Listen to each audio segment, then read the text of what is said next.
But before that, though, the first in our special series looking at the people and places which will decide who wins the general election.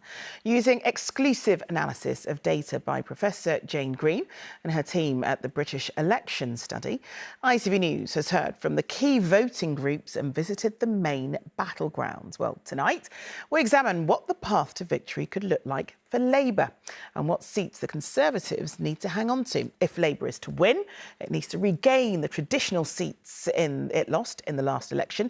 They're the so-called red wall seats, of course, but it also needs to make inroads into the Conservative heartlands.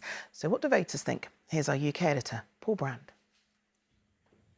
Yes, over the next 4 weeks, we'll be looking at the major battlegrounds in the fight for 24, the people and the places that'll be key to this election.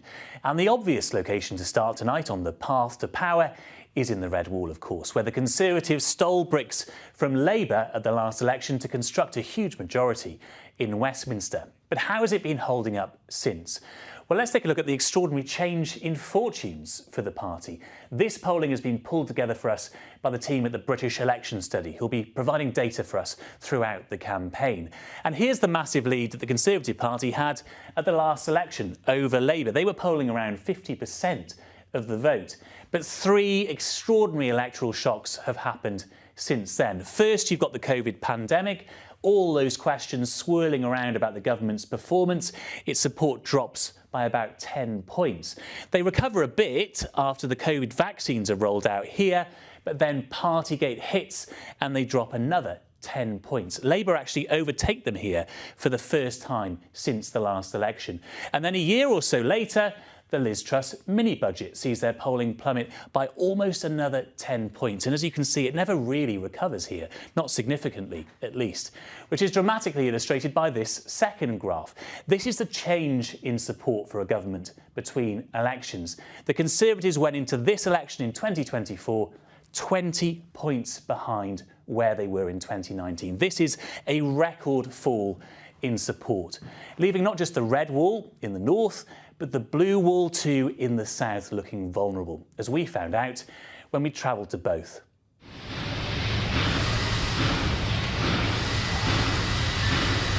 Rishi down London is so out of touch with what's happening up here. The levelling up just hasn't had the impact that I think everybody thought was going to be delivered. There's no dreams, there's no hopes, nothing. There's nothing for anyone. It was on factory floors like this one that the Conservatives manufactured a majority.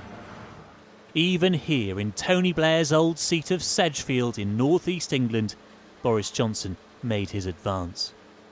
But 5 years since his visit to EBAC, workers who trusted the Tories for the first time may not do so again. Can you put your hand up if you voted for the Conservatives at the last election? Okay, so everyone except for you, Taz. Who's going to vote Conservative this time? Not sure. No, not sure. Not sure. So quite a few undecideds. Do you regret voting Conservative? Yes. I think it started off with Boris Johnson, partying during COVID. It then went on to Liz Truss. She nearly broke the economy. It does seem to be a little bit more stability now. I don't see anything better on the other side. We all got very excited in 2019. We got promised the levelling, in this region in particular, the levelling up. That's the bit that you sort of question and go, what's actually been delivered as part of that levelling up? We've been let down badly. Who do you trust? We don't know who to trust. I don't trust anyone, to be honest.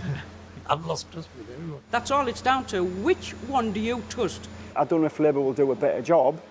Surely they can't do anything any worse. What do we think of Nigel Farage? You'd vote for Reform UK? Yes, I would.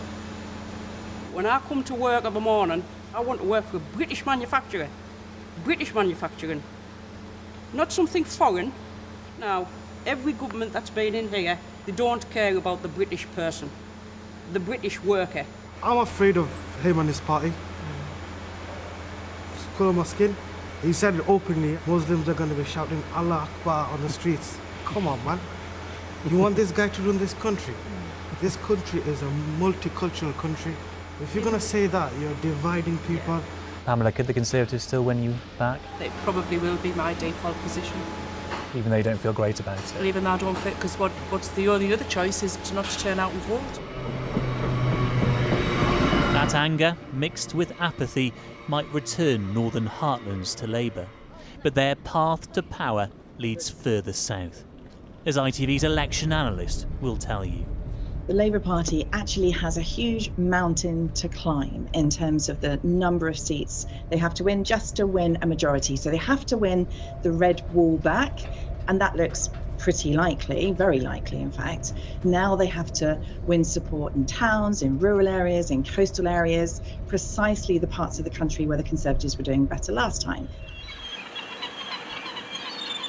Places like the White Cliffs of Dover must run red for the first time in 20 years. But here we found this art class struggling to form a picture of what a Labour government would do, particularly on immigration. There's not enough schools, there's not enough. We're all complaining about the NHS. You know, it's all going to pot. But that comes after years and years of government cuts. It's not the immigrants who are causing this problem, it's the Conservative government, and then they're trying to put the blame on the immigrants to put the blame away from themselves. How do you head off, and filter for those who are genuinely in trouble in where they come from? And do you think Labour would be tough on immigration? Do you trust them to tackle this issue?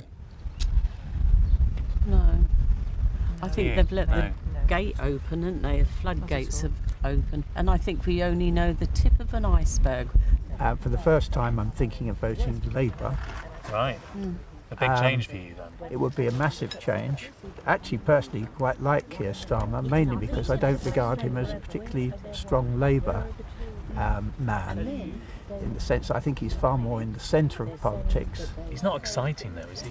I don't really want him to be excited. Exactly. Does he need to be? He gets this. We get this. Yeah, I think that's really annoying. I think it's really annoying that we have suffered so much from charismatic leaders. Okay. And what we need to do is get the charisma out of it, get people that are just going to actually run the country.